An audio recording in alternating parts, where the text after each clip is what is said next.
สวัสดีครับพี่น้อง FC ทุกคนครับวันนี้ผมมาที่สวนผักผมนะนี่คือสวนผักที่ผมปลูกได้เดือนกว่าๆเลยนะมันก็ขี้เกินไปนะขี้เกินไปมันก็บ่งามนะเพราะว่านี่เขาไม่ได้เอาก้ามาดำไปนะเขาก็มีแต่ว่านใส่แล้วก็ลกตัวที่มันขี้เกินไปก็ลกไปกินหมดนะก็เหลือแต่บทที่แต่ว่ามันใหญ่มาแล้วก็ลักษณะที่เขาอยู่ไกลๆเบิ้งนี่มันก็ขี้อยู่แล้วนะแต่เขาเบิ้งอยู่กงนี่ก็บทที่เท่าไหร่นะ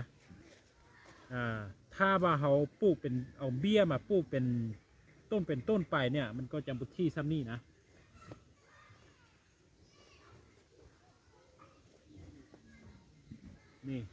นี่คือมะเขืออย่างบูมักเล่นนะบริเวณมะเขือมักเล่นแต่น่าจะประมาณ10 ปลายมือเนี่ยมักเล่นเนี่ยก็จะเป็นมากนะมาตำส้มเนี่ยก็จะได้กินส้มตำเลยนะมันเล่นนี่ก็ใหญ่ขึ้นแล้วผมก็จะขออนุญาตมาพูดภาษาลาวนะเพราะว่าผมก็เป็นคนลาวด้วยนะแล้วก็ขอขอบคุณ FC ฝั่งไทยแล้วก็ฝั่งลาวที่ดูคลิปวิดีโอของผมโดยตลอดนะผมก็ขอขอบคุณอย่างมากเลยสบายดีวันนี้ค่อยก็จะมาขอเว้าเป็นภาษาลาวนะเพราะว่าเป็นคนลาวด้วยนะก็มาเบิ้งสวนผักอยู่ที่ใกล้ๆบ้านค่อยนี่แหละไปเบิ้งผักหอมนะผักหอมมันก็บ่ได้หดน้ำใส่มันก็แห้งแล้งนะมันก็บ่ค่อยงามบ่ค่อยดีเท่าไหร่เพราะว่าได้เมื่อวานนี้มาบ่ได้หดน้ำใส่แล้วนะเพราะว่าขาดแคลนน้ำนะนี่มันก็เอาดอกมดมันก็ยากนะต่อการฮดเนี่ยต้องใส่น้ำค่อนข้างที่จะหลายนะนี่คือหอมป้อมนะหอมป้อมนี่เวลาเขาปลูกเนี่ยเขาก็ต้องเผาจุดขี้เฟืองนะขี้เฟืองมาใส่นะมาใส่เป็นปุ๋ยนะเพื่อให้มันงามเบิ่งนี่ก็หากก็ได้10 มือนี้มันก็สูงสันนี่เลยนะถือว่างามแต่ไม่ได้ใส่ปุ๋ยนะ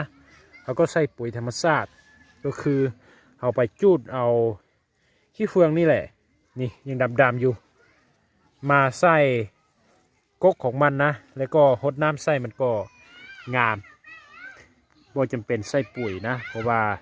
เราบ่ต้องการกินพืชที่มีปุ๋ยเราต้องการพืชที่เป็นพืชออร์แกนิกหรือพืชธรรมชาตินี่แหละ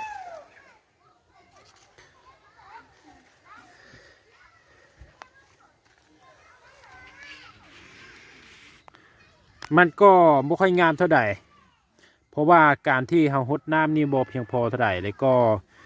บ่ได้ใส่ฝุ่นอย่างหลายนะมันก็บ่ได้ใส่ฝุ่นมาได้หลายมือแล้วมันก็บ่งามมันก็ออกดอกหมด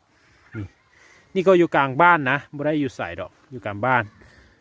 ของไมทามข้าพเจ้าไมทามนะ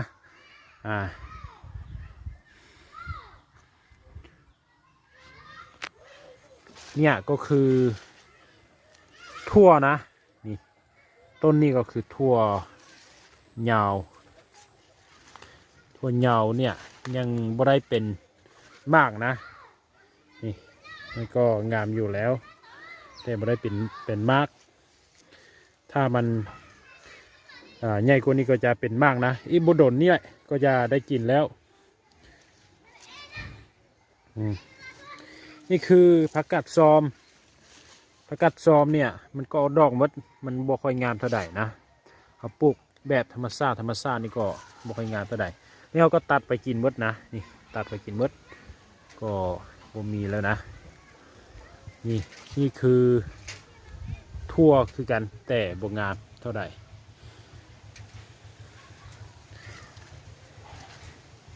นี่คือคุน้ำนะคุน้ำที่เขาดูดเอาน้ำมาใส่คุนี่แล้วก็เอามาหดสวนนี่แหละก็เหลือน้ำแค่เล็กน้อยนี่ก็จงไว้มื้อเช้านี่ก็จะมาหดนะแรงมื้อเนี่ยก็บ่ได้หดเพราะว่าน้ำบ่อค่อยมีเพียงพอเท่าใดอันนี้คือขุม